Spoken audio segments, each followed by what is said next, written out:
Hi, today we're going to see the topic 46. The name of this topic is the historical configuration of the United States of America from the independence to the Secession War. We're going to see two different reference novels, The Scarlet Letter and The Red Badge of Courage. So let's start with point number 1, Introduction. It was a crucial period when Americans for the first time came to see themselves as Americans. Though the American colonies were deeply divided, they all had common interest against the British. There were different opinions about what political system they wanted to adopt for the new nation, but the great majority wanted a national union and was divided over how much authority they wanted to give to the central government. For sure, they wanted to sweep monarchy from power and that a man could only rise as high as his merits could take him. Together with a period of material prosperity and growth in America, American literature entered upon its golden age, American Renaissance. Let's go on to point number 2, the War of Independence. 2.1 Origins. The United States War of Independence was an insurrection by which 13 colonies won political independence and went on to form the United States of America. Few Americans doubted that their continued prosperity depended on British victories in Europe, and hostility grew against the British.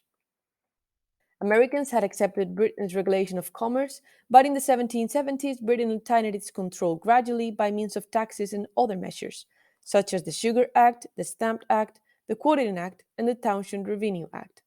So Boston merchants damaged 45 tons of tea, and this angered the British, who passed other severe acts, which were known as the Intolerable Act. The delegates of the original 13 colonies, but Georgia, met and sent their demands to George III. But the king declared the colonies as rebellious, and an American Continental Army had to be created. The war broke out in 1775, and the Declaration of Independence was proclaimed on the 4th of July of 1776. Jefferson was mainly responsible for the document. The conflict thus began as a civil war within the British Empire over colonial affairs, but France, Spain, and the Netherlands decided to join America, and it became an international war. 2.2 The War.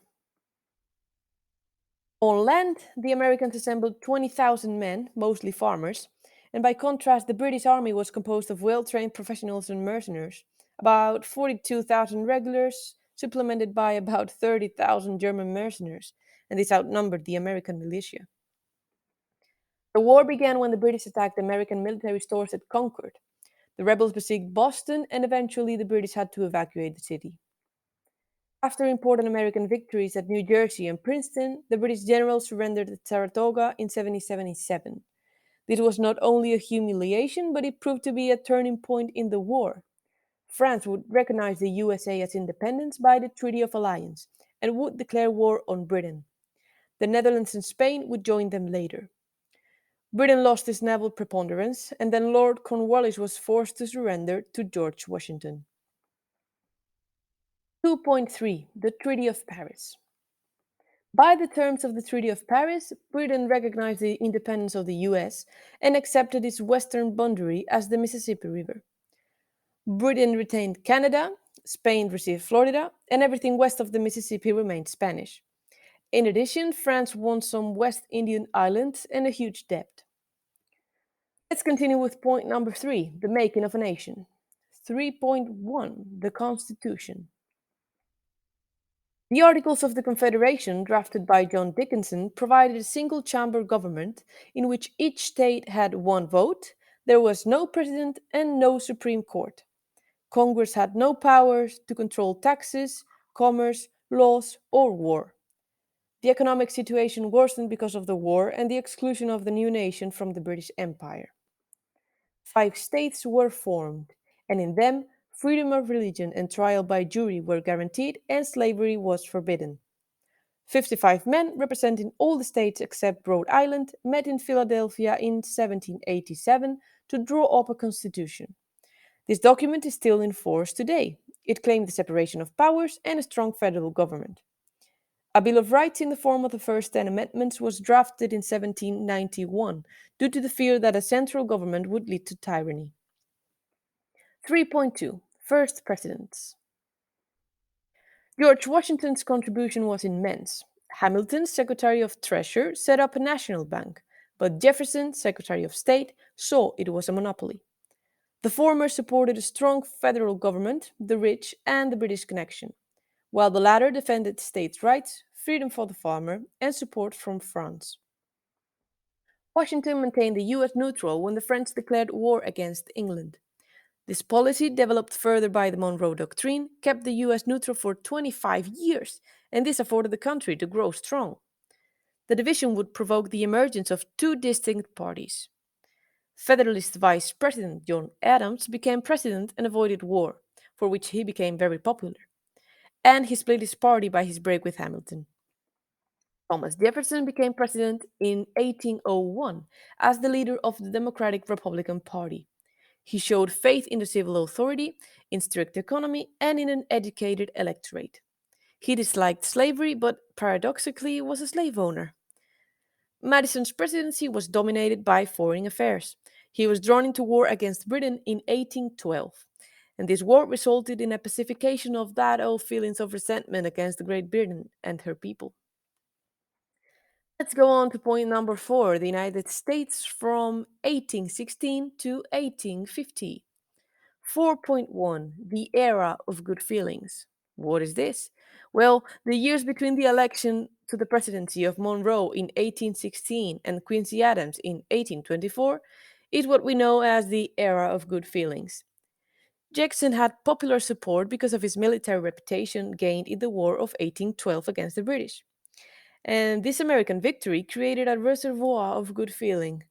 To encourage nationalism was the American foreign policy, thus, Florida was acquired from Spain. Monroe wanted to heal political division caused by the controversy over Missouri. When Missouri applied for the admission to the Union in 1819, gradual abolition of slavery was proposed. The Union had the same number of free and slave states, and Missouri was a slave state, and this would upset the balance. But the crisis was resolved when Maine applied to enter the Union, and it was a free state. The Monroe Doctrine declared that the USA would avoid wars unless its interests were involved and wouldn't tolerate any European colonization in America. 4.2, the South and slavery. Slavery had become an integral part of the American scene by the end of the 18th century. There were 700,000 slaves working on plantations of the southern states. Jefferson had abolished foreign slave trade, but did not interfere with internal trade. On the contrary, slavery was strengthened at the beginning of the 19th century by the opening of new lands in the Southwest and the expansion of the British cotton market. 4.3, the Jackson era. American politics became increasingly democratic during the 1820s and the 1830s. Besides, the suffrage was extended. To his followers, Andrew Jackson was the embodiment of popular democracy, but he aligned himself with the influential. However, the years between the 1820 and the 1850 brought a marked deterioration in American national unity. Particularly, the South became a distinct section dedicated to the preservation of slavery and to a distinct whole way of life. The Compromise of 1850, 4.4. The Compromise of 1850 consisted of measures passed to give concessions to both North and South. However, Southerners complained about the restriction on slavery, and abolitionists protested against the fugitive slave law and the expansion of slavery. So the compromise collapsed, and the emotional impact of slavery was demonstrated by the success of Harriet Beecher Stowe's novel, Uncle Tom Cabins. By this point, slavery and freedom could no longer coexist. For Southerners, the answer was withdrawal from the Union, and for Northerners, the solution was to change the social institutions of the South. The presidential election of 1860 occurred in an atmosphere of great tension. Lincoln won this election. Point number 5, the Civil War. Lincoln had to face some problems which led to the Civil War. North and South were divided because of slavery and the inferior economic growth of the South. The northern states had developed a deep nationalism, and Lincoln proclaimed his intention to defend the Union at any cost. His deep democratic feelings made the northern states fight, though most Northerners were not really convinced. 5.1 Secession. The victory of Lincoln was not accepted by the South. The South had lost the dominant position in the nation, and South Carolina became the first state to withdraw from the Union. Soon other states followed. Seven states set up in 1861 the Confederate States of America. 5.2 The Civil War. From 1861 to 1865, the Union and the Confederacy fought against each other. The difference in force between the US and the Confederacy was enormous. The North had over four times the population of the South, the largest industrial development, the largest railway system, and the naval power. The South hoped Britain's help, but these hopes proved illusory. Lincoln thought that the emancipation of the blacks would positively influence European opinion about the North. In 1861, Lincoln issued the Preliminary Emancipation Proclamation, promising to free all slaves unless the rebel states returned to the Union. From the summer of 1863, the superiority of the North was a fact. The South had some internal problems which would lead to their defeat. In 1864 and 1865, the Federal armies plunged deep into the South. In 1865, Lee surrendered to Grant and the war was over. Hundreds of thousands of people died, plantations, railroads, and cities had been devastated, and the Union had been preserved, and all slaves had been freed. But a task of reconstruction and hatred remained. On the contrary, the North had suffered no severe injury. Industry and commerce were improving very quickly. Lincoln wanted to reincorporate the southern states to the Union and was ready to sacrifice some of the northern interest. The Republican Party did not like his purposes and he was shot. Then Andrew Johnson became president, and he shared the conciliating mentality of Lincoln, but the Congress would not allow him to carry out his plans. Nevertheless, a unified nation, which offered a combination of political and religious freedom and economic opportunity, attracted millions of European immigrants from Europe in the years after the Civil War. Let's see the first of the reference novels. Point 6 The Scarlet Letter. 6.1 Nathaniel Hawthorne. He was born in Salem. His great great grandfather was one of the judges at the famous witchcraft trials, a fact that is going to condition his mood of sin and guilt, his main concerns. He thought that the sin is redeemable, that human nature can go from evil to good, unlike the Puritans. The typical Hawthorne hero is always a man alienated from society for having committed a hidden sin. His first novel, published anonymously, is Fan Choe, which is based on his college life. Later, he was ashamed of it and burned all the unsold copies. Twice Told Tales is a collection of tales, some of them published before, in which the author explores the impact of harsh Puritanism on the guilty conscience of New England. He was a transcendentalist. Some other important works are The House of the Seven Gables, that is a somber study in hereditary sin based on the legend of a curse pronounced on Hawthorne's own family by a woman condemned to death during the witchcraft trials. The Blithedale Romance, Mosses from an Old Manse, and A Wonder Book and Tanglewood Tales, that are two children books. 6.2 The Scarlet Letter. So, this is considered a masterpiece developed from an incident described by him in the story Etiquette and the Red Cross. The Scarlet Letter represents the heights of Hawthorne's literary genius, dense with terse descriptions. It remains relevant for its philosophical and psychological depth and continues to be read as a classic tale on a universal theme adultery. We can divide the story into four different sections. So let's start from chapters 1 to 8. It focuses on the Puritan Society of Boston and Hester Prynne, who has given birth to an illegitimate daughter, Pearl. She is publicly displayed wearing the badge of adultery that is a scarlet letter A. Her husband returns anonymously with a new identity as Chillingworth.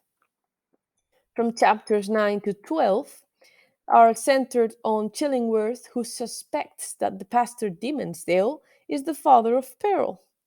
Chillingworth torments him mentally. Then from chapters 13 to 19, it's about Hester's concern over Dimmesdale's suffering. She urges the young pastor to escape together. From chapter 20 to 24, Dimmesdale leaves the church, confesses his sin, and dies in Hester's arms. Chillingworth dies soon later. Hester takes Pearl to Europe, and Pearl makes a fortunate marriage. Once in Boston, she devotes herself to the deprived, and victory triumphs over sin. So, this is a story of sins and sinners. Hester and Dimmesdale have the sin of adultery, while the letter has also the sin of hypocrisy. And Chillingworth has the sin of pride and revenge. Hester wears a red gown decorated with the letter A, by which she becomes a marked woman. The Puritan society expresses its identity through the hard punishment of sin, making a spectacle of the sinner. The letter A has two meanings in this story: the Puritan moralism which imposes it, and Hester's spirit that transvalues the sign into a symbol of extravagance and freedom. For the Puritans, human nature was essentially fixed, petrified at birth as fatality.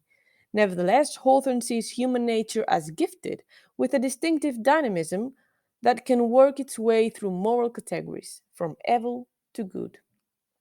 By submission of her fate, Hester has won the respect of the town. She is charitable, hardworking, and A becomes able and angel instead of adulteress. Let's continue with the next novel, The Red Badge of Courage, point number 7. So, it was written by Stephen Crane. His life was short and bizarre. He rebelled against the dogmas his father, a Methodist, had preached for. He attended a semi military school, and military drills encouraged his interest in war. Crane's life resembles his adventure stories. In many ways, through his childhood was quite conventional.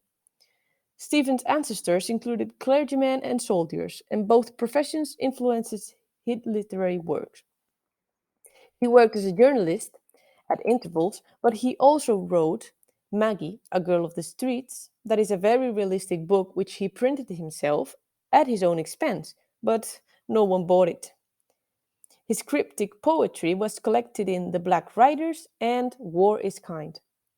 The Little Regiment about the Civil War, and The Open Boat, that is based on his own experience at sea for 3 days when going to aid Cuban revolutionaries. Most of the writing he published during his short life was sadly realistic, dealing with the poor and degraded. His style had been called impressionist, realistic, and naturalistic. His style is also marked by the use of vivid color and imagery. 7.1, The Red Badge of Courage. It is a novel about the Civil War. Crane had no experience in war but wrote with amazing accuracy. It was critical and popular success. The novel is a psychological portrayal of fear and the first non romantic novel about the war to be popular. War was beyond romance. The protagonist, Henry Fleming, leaves his bland rural life to go to war, eager for glory.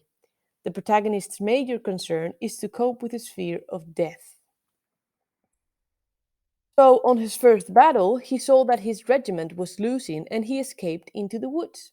Then he heard that his group won the battle, and very ashamed, he decided to return. On his way to the camp, he is attacked, accidentally, by other soldiers of the Union. When he arrives at the camp, the other soldiers thought that he was injured during the fight, and he was considered a hero. He attended the next battles and fought like a real soldier. In the final battle, Henry acts as the flag bearer after the sergeant falls. Most of the regiment died, but Henry, unarmed, leads the men and manages to escape. The connection Crane makes between man and animal behavior is obvious. His central subject is not the Civil War itself, but all wars in general. He portrays the battles as chaotic and out of control. Orders from superiors and arbitrary, and death is frequent, random and ugly. In a war, nobody wins. He means for his readers to see war as meaningless and absurd.